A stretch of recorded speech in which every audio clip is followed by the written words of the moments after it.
Volume 4, Chapter 506, 7th of October, 1946. In Joseph's house at Sephoris, little Marshal named Manasseh. The house of Joseph is not the house of Joseph of Arimathea, but that of an old Galilean of Sephoris, a friend of Alphaeus' sons, particularly of the older ones, as he was a friend and perhaps a distant relative of old Alphaeus, now dead. And, if I am not mistaken, he has business dealings with the sons of Zebedee for the dried fish trade, as the fish is imported from the lake of Gennesaret to the capital with other products of Galilee, dear to the Galileans who have emigrated to Jerusalem. That is what I gather from the conversation of Alphaeus' two sons and John with Thomas. Jesus, instead, is a little behind with Manasseh, to whom he entrusts the task of going to Joseph of Arimathea and to Nicodemus, asking them to call on him. This Manasseh does at once. Jesus joins the three apostles again for a moment, exhorting them once again to be prudent when speaking, for the sake of the Levite who has saved them. Then he parts from them and strides away towards a little path. But John soon joins him. "Why have you come?" "We could not leave you all alone, so I came." "And do you think that you could defend me by yourself against so many?" "I am not sure, but at least I would die before you, and I would be satisfied." "You will die a long time after me, John, but do not regret it. If the Most High leaves you in the world, he does so that you may serve him and his word." "And after?" "After, you will continue to serve. As long as you should live, to serve me as both our hearts would wish. But you will serve me also after your death." "How shall I do that, my Master? If I am in heaven with you, I will worship you. I shall not be able to serve you on the earth after I have departed from it." "Do you really think so? Well, I tell you that you will serve me until my new advent, the final one. Many things will dry up before the last times, just as rivers dry up, and from blue, wholesome, flowing watercourses they become dusty mold and arid stones. But you will still be a river resounding my word and reflecting my light. You will be the supreme light left to remind people of Christ. Because you will be a completely spiritual light, and in the last times there will be a struggle of darkness against light, of the flesh against the spirit. Those who persevere in faith will find strength, hope, and comfort in what you have left after you, and which will still be you. And above all, will still be me, because you and I love each other, and where you are, I am, and where I am, you are. I promised Peter that my church, which will have my stone as its head and foundation, will not be demolished by the repeated and fiercer assaults of hell. But now I tell you that what will still be I, and that you will leave as light for those seeking the light, will not be destroyed, notwithstanding that hell will try to annihilate it in every way. Nay, even more. Also those who believe in me in an imperfect manner, because although they accept me, they will not accept my Peter, will always turn to your lighthouse like boats without pilots and without compass, which steer in their storms towards a light, because light means also salvation. But what shall I leave, my Lord? I am poor, ignorant. I have but love." There you are. You will leave love. And the love for your Jesus will be word. And many, also among those who will not belong to my church, who will not belong to any church, but will seek light and comfort as incentives to their unsatisfied spirits, for need of compassion in their grief, will come to you and will find me. I wish the first to find you were these cruel Judeans, these Pharisees and scribes. But I'm not of so much use. Nothing can be added to a full vessel. But do not be discouraged. But here we are at Joseph's. Knock and let us go in. It is a narrow, tall house, with a low storehouse on one side, rank-smelling with stacked goods. And besides the latter there is a yard, which is dark, because of the wall dominating it, and looks almost like an inn, as inns were in those days. Porticos for goods, stables for donkeys, small rooms or dormitories for guests. Here there is a badly paved yard, a basin, 2 large dark stables, a rustic roofing as portico attached to the house, and with a rough door opening into the storehouse. And beyond it, the house I have mentioned, old and dark, with a narrow tall door which opens onto 3 stone steps worn by use. John knocks at the door and waits until a peephole is opened, and the wrinkled face of an old woman looks through it in the dim light. "Oh, John, I'll open at once." "God be with you," utters the mouth in the wrinkled face, and the door is opened with a loud noise of bolts. "I am not alone, Mary. The Master is with me." Peace also to him, the honor of Galilee, and happy is the day bringing the feet of the Holy One to the house of a true Israelite. "Come in, Lord. I am going to inform Joseph at once.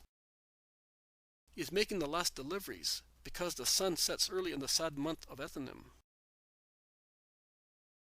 "Leave him to his work, woman. We are stopping here until tomorrow." "A great joy for us. We have been waiting for you for a long time. And also, a few days ago, your brother Joseph sent for news of you. But my husband will give you better information. Now, you can stay here. And I will leave you, Lord, because I am finishing baking the bread. It must be baked before sunset. If there is anything you need, John knows where to find me. Go in peace. We do not need anything except hospitality." They remain alone for some time. Then a little swarthy face appears from behind the curtain separating the room from a corridor, and casts sidelong glances, fearful and curious at the same time.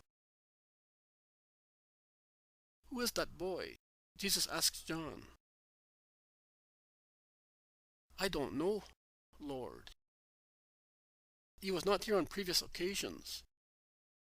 It is true that since I have been with you, I have never come here on my Father's business. Come here, child." The boy comes forward with short steps. "Who are you?" "I'm not telling you." "Why?" "I don't want to hear bad words said to me. If you say them, I will answer back, and Joseph does not want that." "That's something new. Master, what do you think of that?" And John laughs, amused as he is with the reasons of the little fellow. Jesus also smiles and lifts his hand to draw the child to himself and watches him. He then says, "And do you know who I am?" "Yes, I know. You are the Messiah, who will conquer all the world. Then no bad words will be spoken to children like me." "You are not from Israel, are you?" "I am circumcised, and it was very painful.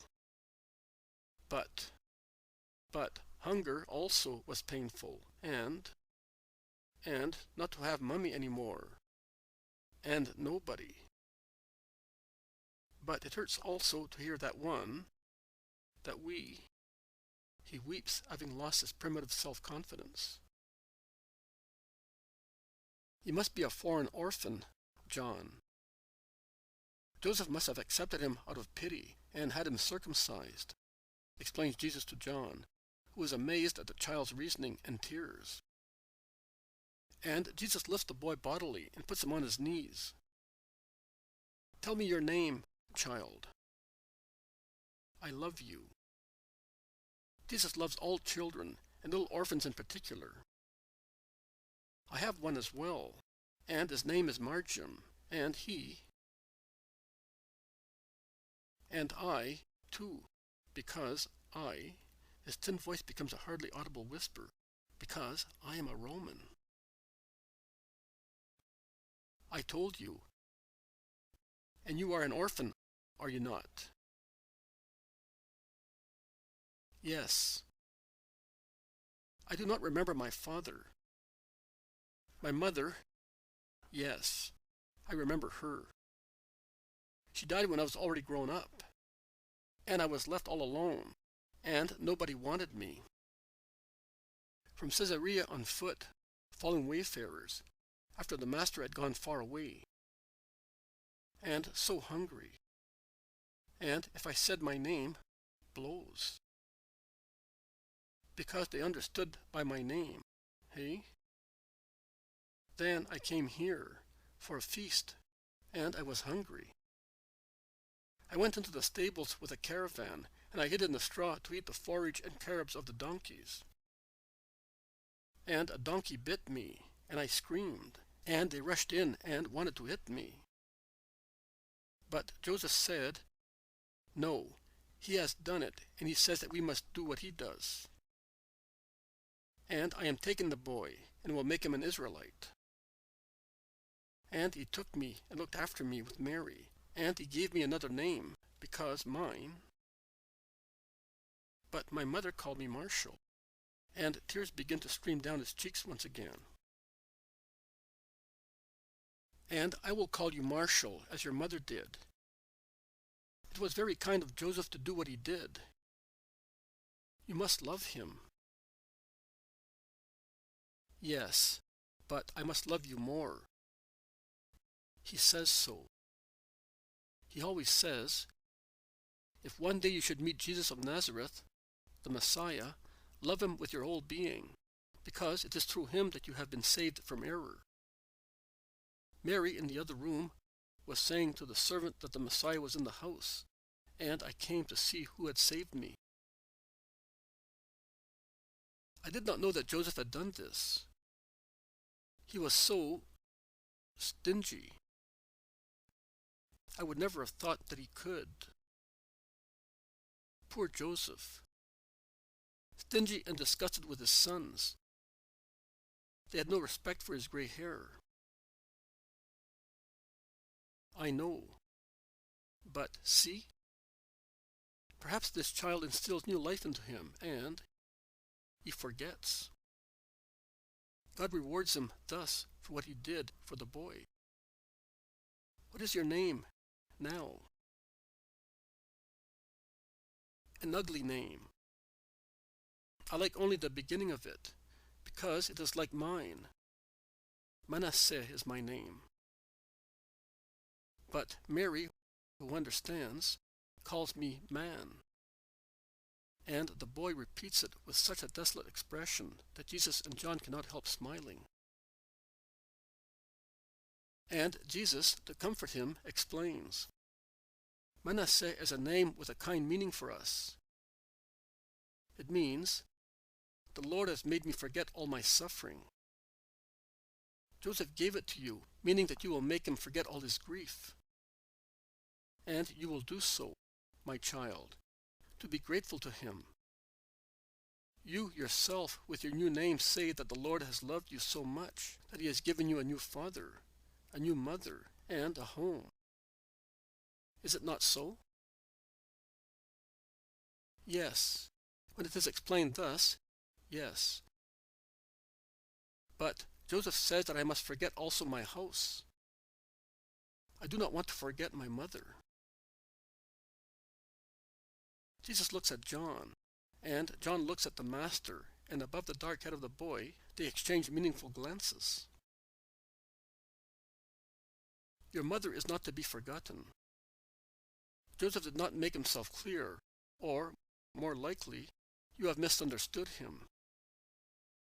He certainly meant that you must forget all the grief of the past, the sorrow of your house, because now you have this one, and you must be happy. Ah, that's all right. And Mary is good to me and makes me happy. Even now she is baking cakes. I will go and see whether they are ready, and I will bring some to you as well. And he slides down from Jesus' knees and runs out of the room. The noise of his bare feet fades away in the long corridor. There is always this hard tendency, even in the best among us. They pretend what is impossible. The children of God's people are more severe than God himself. Poor child. Do one expect a child to forget his mother because he is now circumcised? I will tell Joseph. I did not really know that he had done this. My father, like many Galileans, comes here at festivals. And he has not spoken to me about this, as if he knew nothing about it. But I hear Joseph's voice. Jesus stands up, and so does John, ready to greet with due respect the landlord who is coming in, and who, in turn, bows repeatedly and ends up kneeling at Jesus' feet. Stand up, Joseph. I have come, as you see. Forgive me if I kept you waiting. Friday is always a busy day. Hail, John.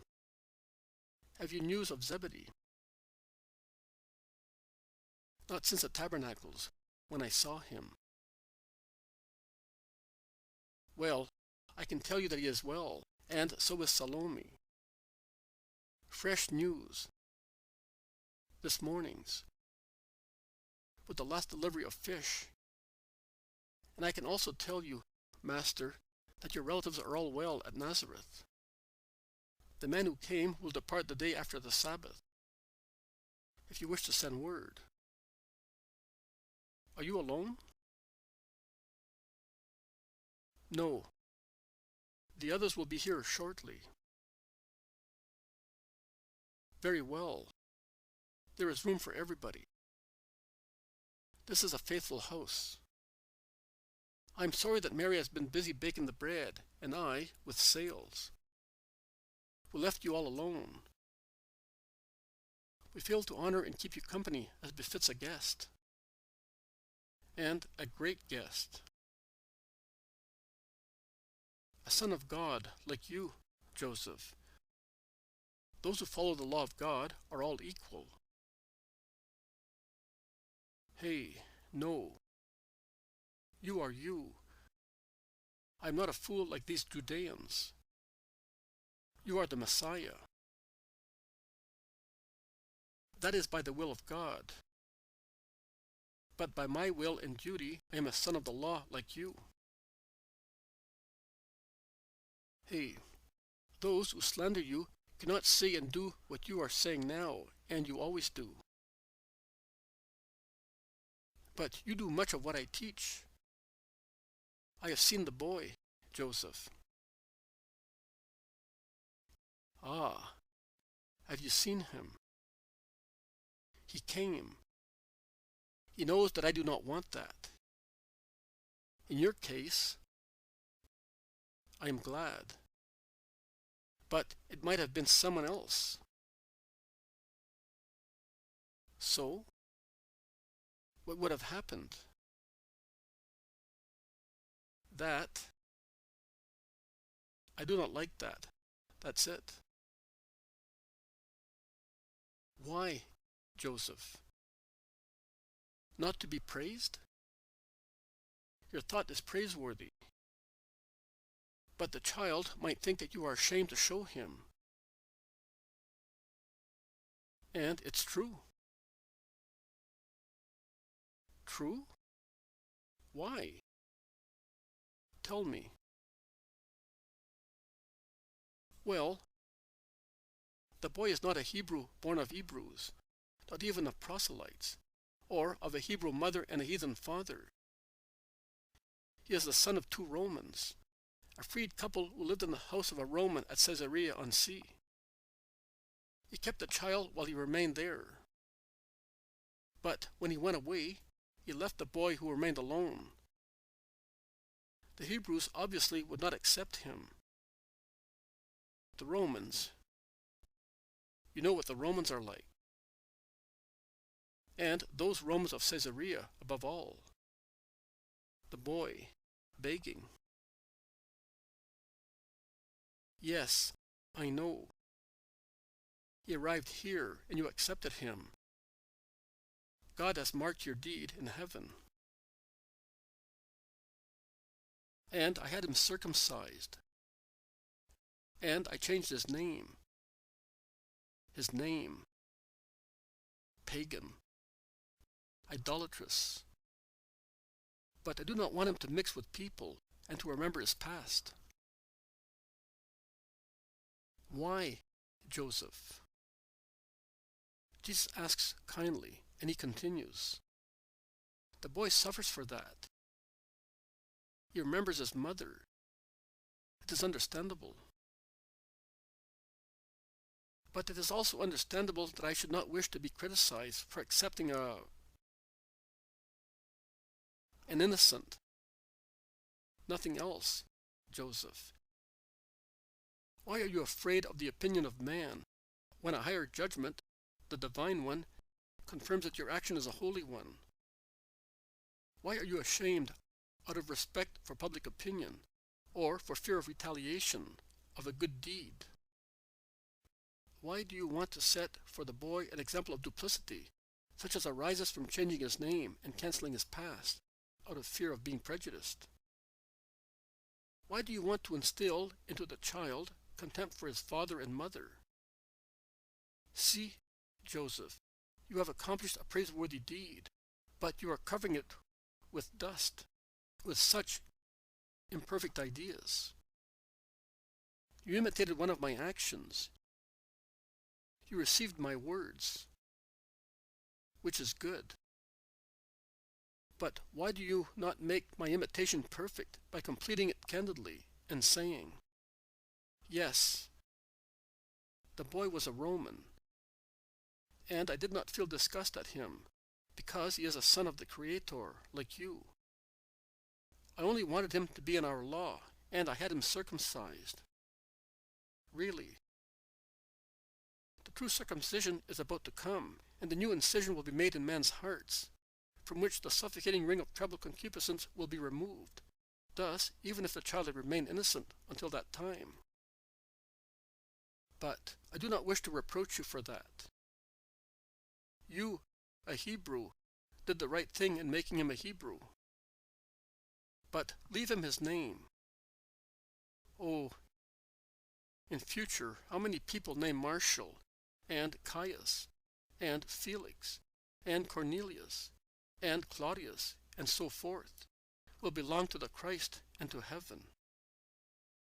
That is possible also for the boy, who knows nothing about Hebrews and Gentiles, and who will become of age when the new and true law will be established, with the new temple and new priests, and not as you think, and he will be examined by God and found worthy of his new temple. Leave him with the name given to him by his mother. It is still a motherly caress to him. I understand what you meant by calling him Manasseh, but let him be Marshall. And to those who ask you about him, you may say, yes, he is Marshall. Almost like the disciple of the Christ, the boy to whom Mary gave that name. Be brave in goodness, Joseph, and you will be great, so great. Master, as you wish. I do not want to upset you. And do you think that I did the right thing also as a man?